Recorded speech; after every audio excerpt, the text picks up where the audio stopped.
Então, para quem não sabe, todos os dados, né, todas as informações sobre as empresas são públicas e estão no site do GRI.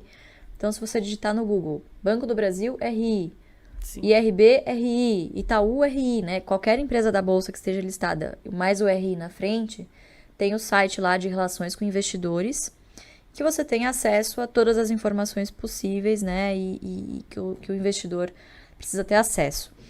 Então, baseado nisso, nessas informações que são públicas, mas que vocês precisam ter o interesse de ir atrás, o que a gente busca analisar ali, né? Como eu disse, boa empresa não necessariamente é sinônimo de um bom investimento. Sim. É o preço que vai determinar isso.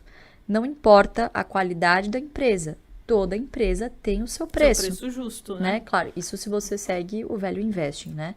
Que é a bíblia, né, dos investidores de longo prazo, né? Costuma ser. Então, pensando em preço, o que é muito importante para o investidor? Seria, assim, incabível dizer aqui para vocês, vocês trabalham, obviamente, vocês têm que acompanhar a bolsa todos os dias, toda hora, ficar ali obcecado e tentar comprar na mínima. Isso é impossível, nem quem trabalha com o mercado consegue acertar ali da mosca voando. Não dá, impossível. Então, a nossa preocupação foi, do Barsi na época também, foi desenvolver o que eu vou olhar para pelo menos não pagar caro por uma ação. Porque assim, se eu já sei que eu já não vou conseguir acertar o fundo, eu pelo menos preciso estabelecer ali o máximo que eu posso pagar por uma ação para eu receber ali alguma coisa que eu estou disposto. Então, qual foi o filtro que ele começou a usar? 6% ao ano só em dividendos. Às vezes as pessoas falam, putz, mas não é muito pouco, mas a gente está falando só de dividendos. Lembrando que se o dividendo deriva do lucro e o lucro ao longo do tempo é corrigido por inflação, a gente está falando de uma métrica real. Então, ele não é 100% comparável com uma Selic, por exemplo.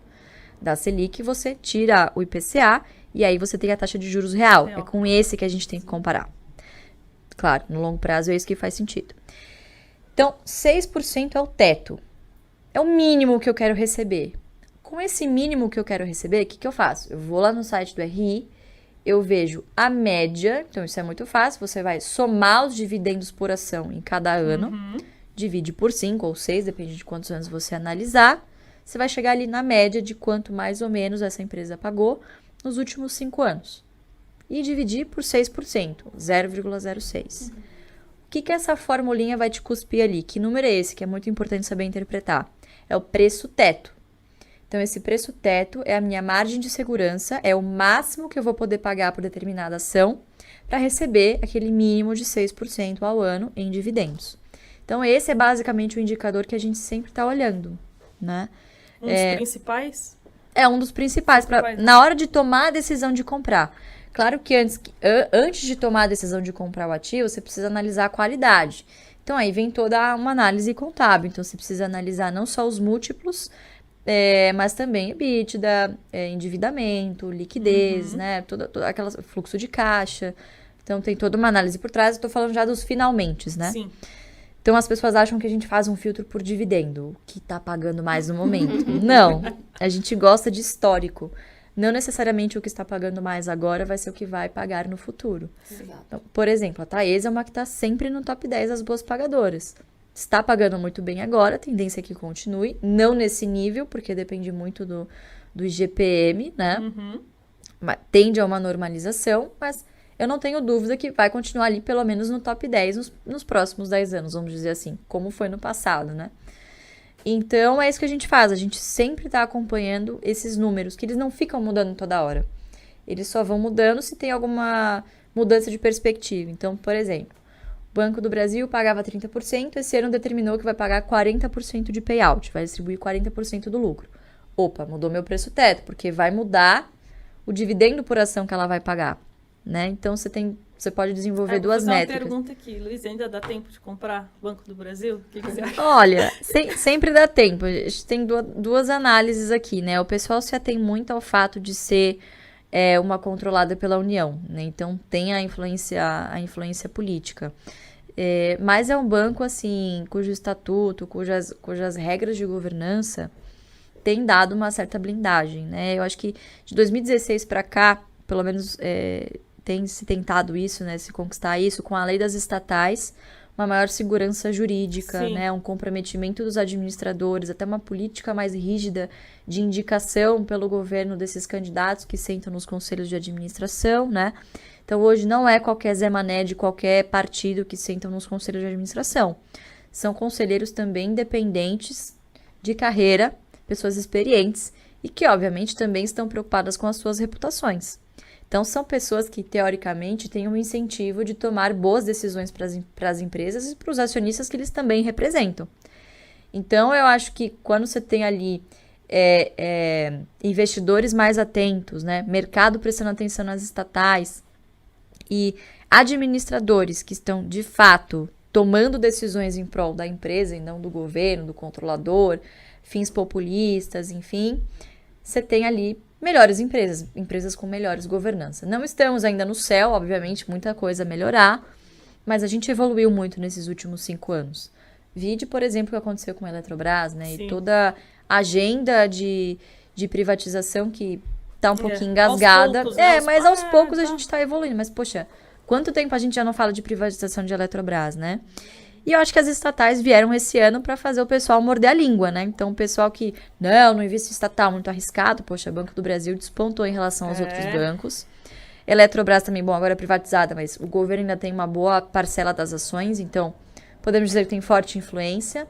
Você tem aí empresas estatais, Petrobras também, que também despontou. Então, você tem aí empresas estatais que, poxa, estão ali no top 20 do Ibovespa. Sim. Mas, basicamente, né, aquilo que eu disse, se o seu pilar é renda, você precisa buscar alguns tipos de empresas que geralmente se encaixam de setores que fazem sentido por algumas características. Então, perenidade do negócio, né, a consolidação de mercado dessas empresas, né, por que isso é importante? O Brasil é um país que convive com a inflação, isso é histórico. Então, empresas líderes dos seus mercados, elas conseguem ter uma vantagem de preço.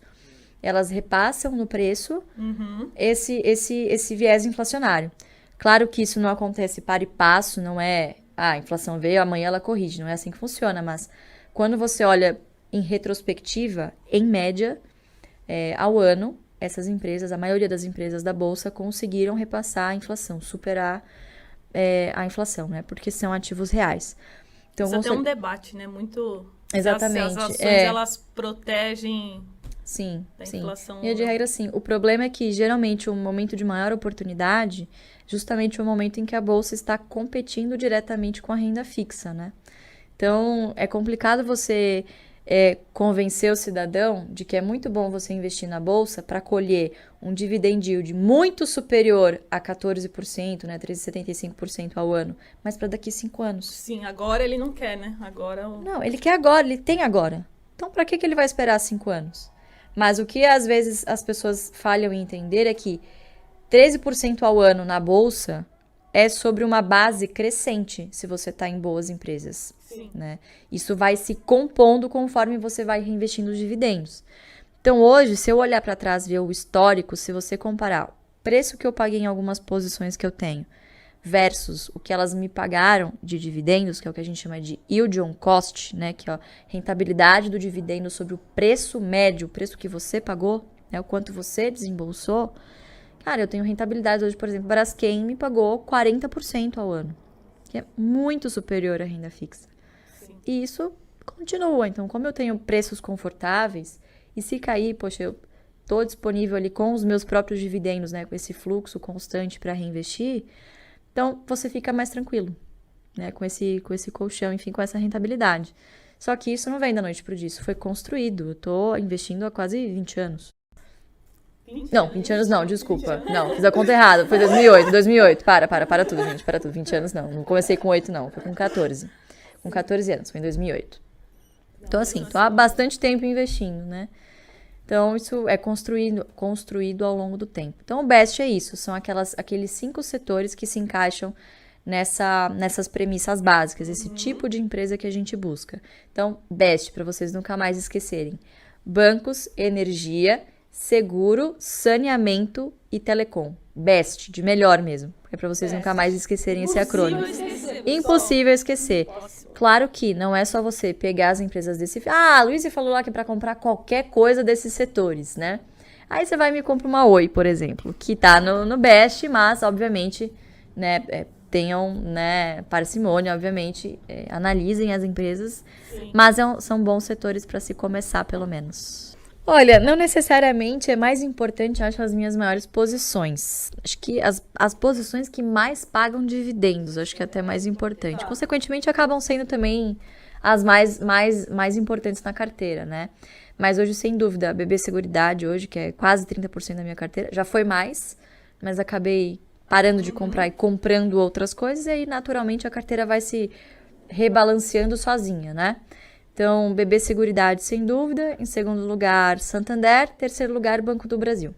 São as minhas 3 maiores posições. Muito bom. Muito bom. Eu gosto. Depois vem Taesa e acho que Petro também deve estar no top 5 aí. Petro. Gosto muito. Gosto. Tem alguma ação que você considera muito descontada? Só, nossa, essa aqui... Não, mas se eu falar, amanhã não tá mais, aquelas... Vou guardar aqui pra mim. Não, brincadeira. Não acho que tem todo esse poder, não. Mas é uma que a gente tem falado já há algum tempo, que é a Klabin. Que eu acho que é uma empresa talvez mal compreendida. Apesar dela se enquadrar no setor de papel e celulose, claro, ser uma exportadora de celulose, ela é uma empresa que tem muitas vantagens competitivas em relação aos seus pares, tanto aqui quanto internacionalmente. Então, o primeiro deles, que eu acho que é uma das maiores das fortalezas, é a verticalização. Então, ela possui o controle hoje, desde a semente que ela desenvolve, que ela precisa que os eucaliptos tenham um padrão, para que aquela celulose siga um padrão de qualidade, desde a semente até as florestas, a celulose, o papel e a embalagem. Então, são os 4 grandes segmentos que a empresa atua. E olha que legal, ela foi lá, plantou a floresta, pode vender a madeira. Ah, o preço não tá bom, a margem tá melhor na celulose, vai lá, vende a celulose. O preço da celulose caiu? Legal, vende menos celulose, beneficia o produto na cadeia, né? Quer dizer, agrega valor, transforma em papel, Sacraft, papel cartão, LPB, que é Tetra Pak, né? Aquele tipo de embalagem especial, ou vai para as embalagens comuns de e-commerce, enfim, papelão, né? Caixa de papelão. Então, ela tem muitos caminhos ao longo da cadeia. Ela vai escolher a maior margem, obviamente o que vai otimizar ali os seus resultados. Então, você ser acionista de uma empresa que pode escolher para quem ela vende, basicamente, é isso que eu estou querendo dizer, é uma vantagem muito forte, principalmente se você for uma empresa comoditizada, com receitas em dólar. Então, eu acho que é uma vantagem muito boa para a Klabin, né? Que, de novo, é uma empresa que não é best, foge um pouquinho do óbvio, não tem um histórico muito positivo nesses últimos 3 anos, principalmente de dividendos, porque algumas coisas aconteceram no meio do caminho. Então, primeiro veio pandemia, todo mundo deu uma segurada ali naquele primeiro momento, né? Não sabia o que estava por vir. Depois, o câmbio subiu bastante, então, efeito cambial, apesar de não ser caixa, ele afeta o lucro. E aí a empresa não tinha, naquele momento, uma política de hedge. Então, 2020 e 2021 foram anos meio ali minguados de dividendo. Mas a empresa parou de pagar circunstancialmente. Ela nunca virou e falou para o acionista, vou parar de pagar. Não. Ela tem uma política muito bem definida, que ela é X%, não vou lembrar agora, mas acho que é 30% do EBITDA.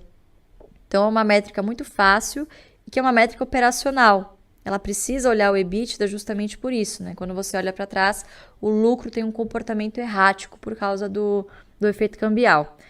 Então, com essa política baseada no EBITDA e sabendo que a empresa tem ali a intenção de pagar dividendos, aí sim eu acho que agora o investidor começa a ter uma melhor visibilidade do potencial da Klabin como uma boa pagadora de dividendos. Eu já tive Klabin no passado, eu acabei vendendo no início de 2021 por essa falta de visibilidade dos dividendos. Então, de novo, não tinha ainda uma política de hedge. A empresa estava com um prejuízo acumulado grande no PL. Então, mesmo que você seja uma máquina de imprimir dinheiro, você não pode contabilmente distribuir dividendos se você tem uma conta ali de prejuízo acumulado no patrimônio líquido. Não pode. Então, precisa esperar zerar essa conta, que ela zerou agora no terceiro trimestre do ano passado, quarto tri, não lembro, e voltou a pagar dividendo agora. Então, agora que o preço da ação está melhor, eu estou olhando para ela de novo.